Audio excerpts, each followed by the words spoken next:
खबरदार, जो आज के बाद उस कमरे में पैर भी रखा तो।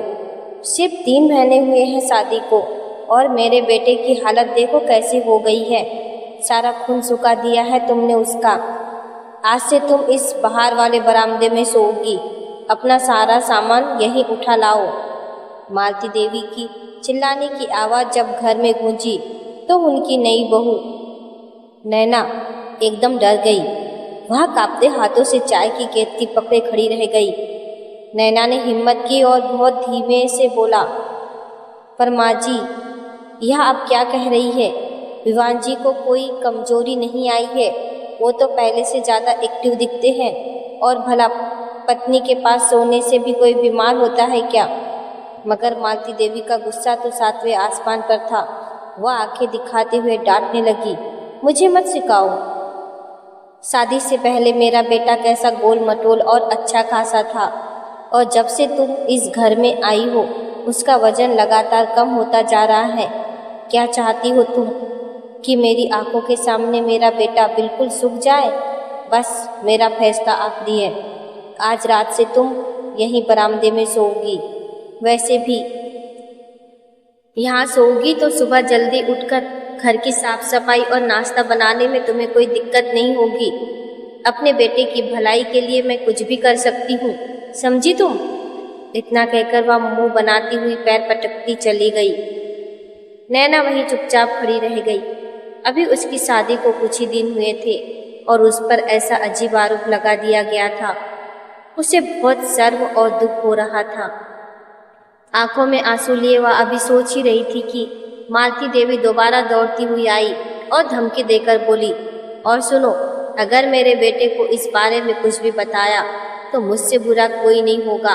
माँ बेटे के बीच झगड़ा कराने की कोशिश की ना तो तुम्हें चैन से जीने नहीं दूंगी। विवान को खुद अपने मुंह से कहना कि तुम्हें बंद कमरे में घुटन होती है, इसलिए तुम बाहर बरामदे में सो रही हो। इतना कहकर वह तुरंत वहां से चली गई। अब तो नैना को सचमुच घुटन होने लगी कि यह कैसा बर्ताव है। वह भारी मन से विवान के लिए सूप और उबली हुई सब्जियां बनाने लगी। उसका ध्यान कहीं और था, इसलिए सूप उबलकर गैस पर बह गया और जलने की बदबू पूरे घर में फैल गई। घबराकर उसने गैस बंद की और उसकी आंखों से आंसू बह निकले। वह सोचने लगी कि उसने ऐसा क्या गलत कर दिया जो मम्मी जी उसे इतना सब सुना रही है। तभी उसका पति विवान ऑफिस से घर लौटा। नैना की लाल आंखें और उदास चेहरा देखकर उसने तुरंत भाप लिया कि कोई बात जरूर है। उसने प्यार से नैना का हाथ पकड़ा और उसे अपने पास खींचते हुए कहा, क्या बात है, आज इतनी उदास क्यों लग रही हो? मम्मी पापा की याद आ रही है क्या? नैना ने जबरदस्ती मुस्कुराते हुए कहा, नहीं, ऐसी कोई बात नहीं है। यह कहकर वह अपना हाथ छुड़ाकर रसोई की तरफ भाग गई। लेकिन विवान का मन बेचैन हो गया। उसे लगा कि पक्का कोई बात है जो उसकी पत्नी उससे छुपा रही है। वह उसके पीछे पीछे रसोई की तरफ जाने लगा तो पीछे से मालती देवी गुस्से में बोली, विवान, ऑफिस से आया है तो थोड़ी देर माँ के पास भी बैठ जा। दिन रात अपनी बीवी के पीछे ही घूमता रहता है। विवान हैरान रह गया और कहने लगा, माँ, यह तुम क्या बोल रही हो? दिन भर तो मैं ऑफिस में था, बीवी के पीछे कहाँ था? इतना कहकर वह सोफे पर बैठ गया और बात बदलने के लिए पूछा, अच्छा बताओ, स्वाति दीदी का फोन आया था, बात हुई उनसे? मालती देवी मुस्कुराते हुए बोली, हाँ बेटा, मैं तो बताना ही भूल गई। तेरी दीदी अपने पति के साथ मनाली घूमने जा रही है, उसी की शॉपिंग कर रही थी। बहुत खुश है वह। यह सुनकर विवान मुस्कुराया और बोला, यह तो बहुत अच्छी बात है माँ। मैं भी सोच रहा हूँ कि कुछ दिनों के बाद नैना को लेकर कश्मीर जाने का प्रोग्राम बना लूँ। शादी के बाद जब हमारा हनीमून पर जाने का टाइम था तब तुम्हारी तबीयत बिगड़ गई थी तो हमारा कहीं जाना हो ही नहीं पाया। इतना कहकर वह उठकर अपने कमरे में चला गया। मालती देवी का चेहरा गुस्से से लाल हो गया और वह सोचने लगी कि देखती हूँ यह कैसे अपनी बीवी को लेकर घूमने जाता है। रात के खाने के समय भी नैना खुश नहीं थी। उसे समझ नहीं आ रहा था कि वह पति को सच बताए या सास की मनमानी सहती रहे। डिनर के बाद जब उसने रसोई का सारा काम खत्म कर लिया, तब भी उसके कदम कमरे की तरफ नहीं बढ़ रहे थे। तभी उसकी सास कहीं से एक पुरानी दरी और तकिया लेकर आई और बरामदे के फर्श पर पटकते हुए बोली, लो, आज इसी पर सो जाना। तभी उन्होंने पीछे मुड़कर देखा तो विवान दरवाजे पर हैरान खड़ा था। वह कहने लगा, क्यों माँ, यह यहाँ क्यों सोएगी?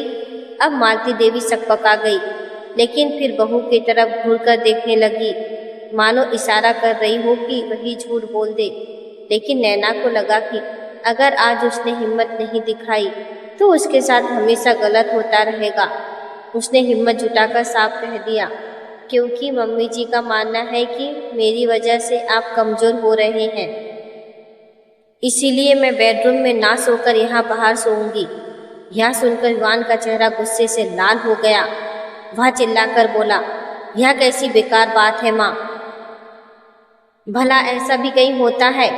अरे मेरा वजन सच में बहुत ज़्यादा था। डॉक्टर ने मुझे वजन कम करने के लिए कहा था, लेकिन मैं खुद अपनी सेहत का ध्यान नहीं रख पा रहा था। शादी के बाद नैना ने मेरे खाने पीने का पूरा ध्यान रखा है। ज़्यादा तेल मसाले वाला खाना नहीं बनाती, तला भुना छोड़ दिया है मैंने। पहले मैं बाहर का गंदा खाना खाता था, लेकिन अब घर का बना अच्छा खाना खाता हूँ। मैं जिम जाना भी शुरू किया है, तभी मेरा वजन थोड़ा कम हुआ है। तो यहाँ तो मेरी सेहत के लिए अच्छी बात है ना। ज़्यादा वजन लेकर बीमारियों को दावत देना कहाँ की समझदारी है? और इसमें नैना की क्या गलती है जो तुम उसे यहाँ सोने के लिए कह रही हो? विवान ने आगे कहा, दूसरी बात, अगर तुम्हें लगता है कि बहू की वजह से मेरा वजन कम हो रहा है तो जीजाजी को भी फ़ोन करके बोलो कि वो दीदी को कमरे में ना रहने दे। वो दोनों साथ घूमने जा रहे हैं तो तुम्हें कितनी खुशी हो रही है। और जब मैंने तुम्हें बताया कि मैं भी अपनी बीबी के साथ घूमने जाने का प्लान बना रहा हूँ तो तुरंत तुम्हारा चेहरा उतर गया था।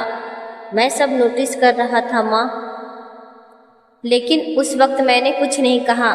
आज तुम्हारी ये बातें सुनकर मुझे तो ऐसा लग रहा है कि कहीं तुमने हमारे हनीमून के टाइम भी बीमार होने का नाटक तो नहीं किया था। यह सुनकर मालती देवी का चेहरा सफ़ेद पड़ गया। विवान गुस्से में बोला, माँ, तुम वैसी सास मत बन जाना जो बेटे बहू को साथ देकर खुश नहीं होती, क्योंकि फिर ऐसे बेटे बहू के पास घर छोड़ने के अलावा कोई रास्ता नहीं बचता। इतना कहकर वह नैना का हाथ पकड़कर बोला, तुम कमरे में जाकर आराम करो, मैं थोड़ी देर में आता हूँ। नैना चुपचाप सिर झुकाए हुए कमरे में चले गई। तब विवान बोला, माँ, मेरी जिंदगी की दो सबसे ज़रूरी औरतें तुम दोनों हो। दीदी तो अपने ससुराल में खुश है, उसकी मुझे चिंता नहीं है, लेकिन मैं चाहता हूँ कि मैं अपनी माँ और बीबी दोनों का फर्ज अच्छे से निभाऊं। देख लेना, कहीं ऐसा ना हो कि तुम्हारे इस गलत बर्ताव के कारण मैं तुम्हारे प्रति अपना फर्ज निभाने से पीछे हट जाऊं। अगर तुम चाहती हो कि बेटा हमेशा तुम्हारे साथ रहे, तुम्हारा ध्यान रखे और तुमसे प्यार से बात करे, तो तुम्हें भी बहू के साथ अच्छा व्यवहार करना होगा, क्योंकि आज के ज़माने में कोई भी बहू अत्याचार सहकर चुप बैठना पसंद नहीं करती। इतना कहकर वह भी अपने कमरे में चला गया। मालती देवी चुपचाप खड़ी रह गई। उन्होंने सोचा था कि अपनी बहू को हमेशा दबाकर रखेगी और बेटे बहू को करीब नहीं आने देगी, ताकि घर में हमेशा उनकी ही चले। लेकिन आज बेटे के सामने उनकी पोल खुल गई थी और बेटे ने भी अपनी पत्नी का ही साथ दिया। अब उन्हें डर लगने लगा था कि कहीं बहू को परेशान करने के चक्कर में बेटा उनके हाथ से निकल ना जाए। इसलिए उस दिन के बाद से वह बहू को कुछ नहीं कहती थी। हालांकि वह मन ही मन बहू से नाराज रहती थी, लेकिन खुलकर कुछ नहीं बोलती थी। नैना ने भी अपने मन की शांति पा ली थी। अब उसे किसी को खुश करने के लिए खुद को बदलने की जरूरत नहीं लगती थी। उसने यह समझ लिया था कि वह बस अपना फर्ज निभाएगी, लेकिन किसी का नखरा उठाने के लिए अपने आत्मसम्मान को नहीं खोएगी। तो दोस्तों, कहानी कैसी लगी कमेंट करके ज़रूर बताइएगा। एक समझदार बेटा वही है जो अपनी माँ की इज्जत करे, लेकिन पत्नी पर हो रहे गलत काम के खिलाफ भी खड़ा हो। और हर बहू को यह समझना होगा कि रिश्ते निभाने के चक्कर में खुद को दबाना बिल्कुल गलत है। अगर आपको यह कहानी अच्छी लगी हो तो चैनल को सब्सक्राइब जरूर कर लीजिए। मैं फिर मिलूंगी एक और नई कहानी के साथ। तब तक के लिए धन्यवाद।